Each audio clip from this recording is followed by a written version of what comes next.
সুপ্রিয় ভাই ও বোনেরা সবাইকে ভালোবাসা এবং শুভেচ্ছা জানিয়ে আমি আজকে একটি বিশেষ বিষয় নিয়ে আলোচনা করব।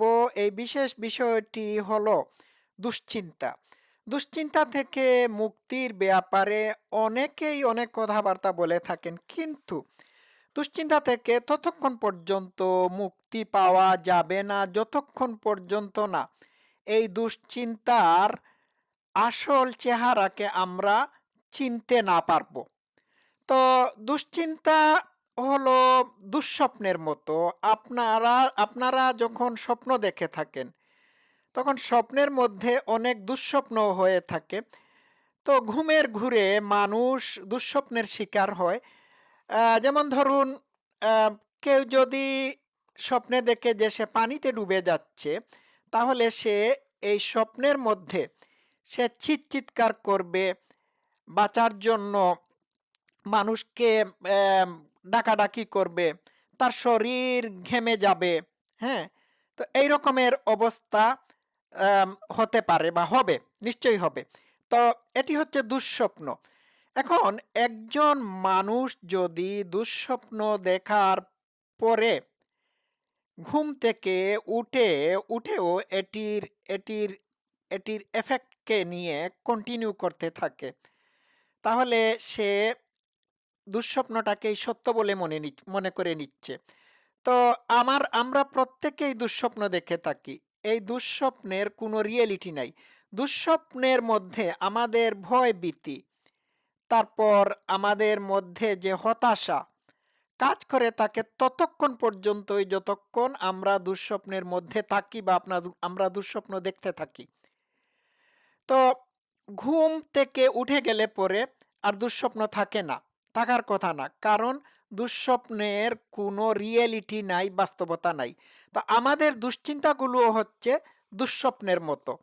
এখন কেউ ঘুম থেকে উঠে যদি রাতের বেলা যে দুঃস্বপ্ন দেখেছে সেই দুঃস্বপ্নকে ধরে রাখে, তাহলে তার জীবন শেষ। এটি তাকে শাস্তি দেবে।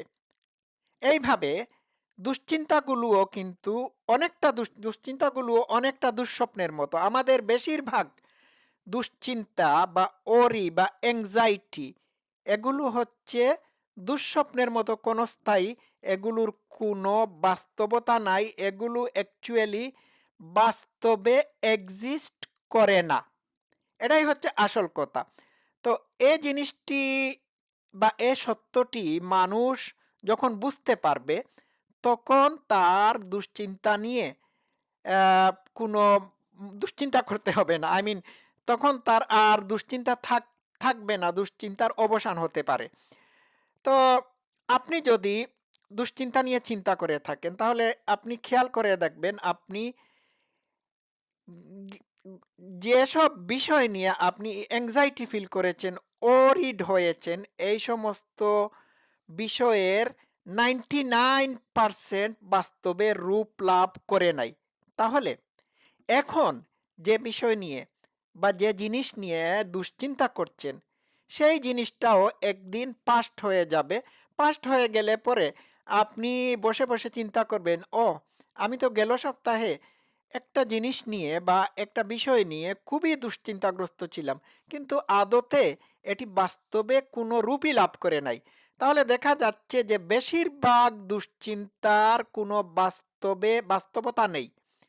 তো একবার ভাবুন তো, এই দুশ্চিন্তাগুলো আমাদেরকে কতটুকু পেইন বা কষ্ট দিয়ে থাকে। তো এই দুশ্চিন্তাগুলো আমাদেরকে পেইন বা কষ্ট দিয়ে থাকে কারণ আমরা দুশ্চিন্তার নেচার জানি না। এটি একমাত্র সত্য যে বেশিরভাগ দুশ্চিন্তাগুলোর বা ওরিগুলোর বা অ্যাংজাইটিগুলোর বাস্তবতা নাই। এ পর্যন্ত আপনি বা আপনারা যতটা বিষয় নিয়ে দুশ্চিন্তা করেছি, এইগুলোর বাস্তবে কোনো রূপ লাভ হয় নাই। এই বিষয়টা যদি মাথায় রাখা যায়, সবসময় মাথায় রাখা যায়, তাহলে আমরা অনেক দুশ্চিন্তার অ্যা কাছ থেকে মুক্তি লাভ করব। আমরা দুশ্চিন্তার ভিকটিম হব না। দুশ্চিন্তাগুলো কি মেক সেন্স করে? Does this make any sense? উত্তর হচ্ছে না। কিন্তু এরপরেও আমরা দুশ্চিন্তার সাগরে ভাসতে থাকি। তো দুশ্চিন্তাগুলো যদি মেক সেন্স না করে থাকে, তাহলে কেন আমরা দুশ্চিন্তা নিয়ে এত এত ব্যতিব্যস্ত থাকব? তো এটি হচ্ছে আসল কথা। আহ, একবার চিন্তা করে দেখুন, এই দুশ্চিন্তাগুলো আমাদের জীবনকে অতিষ্ঠ করে তোলে। তো আমি একজন স্টোইক ফিলোসোফারের একটি একটি কোটেশন আপনাদের সামনে পড়ে শোনাই। উনি বলেছেন, there is nothing to certain in our fears that's not yet more certain in the fact that most of what we dread comes to nothing. ওনার নাম হচ্ছে সেনেকা। উনি বলেছেন যে আমরা যে সমস্ত জিনিস নিয়ে ভয় ভীতির মধ্যে থাকি, এইগুলো আদতেই বাস্তবে রূপ লাভ করে না। আর এইগুলোর জন্যই আমরা ভীত সন্ত্রস্ত থাকি।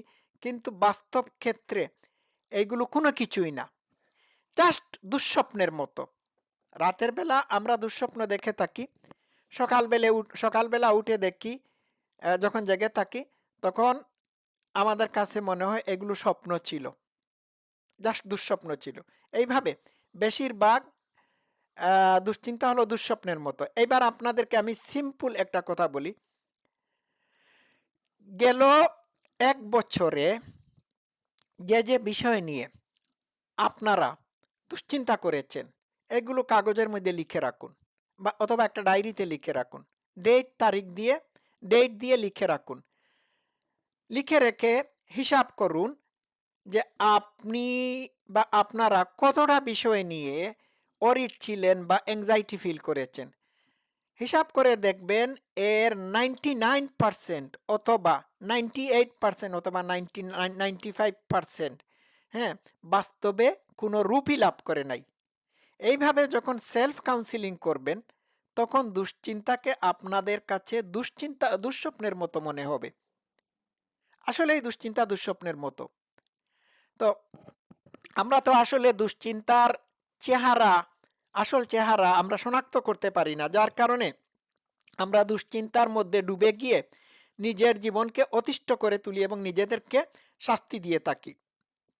তো আমি আবারও বলি, দুশ্চিন্তাগুলো হলো দুঃস্বপ্নের মতো।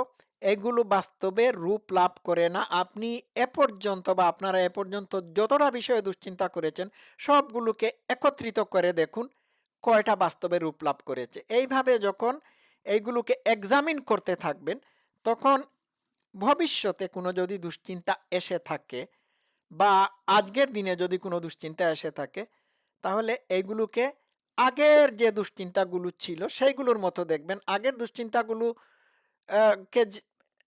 দুশ্চিন্তাগুলোর ব্যাপারে আপনি তখন আহ, পুরাপুরি বুঝে উঠতে পারবেন যে আগের দুশ্চিন্তাগুলো বাস্তবে রূপ লাভ করে নাই, এখনকার দুশ্চিন্তাটাও বাস্তবে রূপ লাভ করবে না, বা এটির কোনো বাস্তব অস্তিত্ব নাই। আজকে এই পর্যন্ত থাকুক। এই ট্রিকটি আপনারা অ্যাপ্লাই করবেন, দেখবেন এটি অনেক কাজ দিচ্ছে। সবাই ভালো থাকুন। Love you all.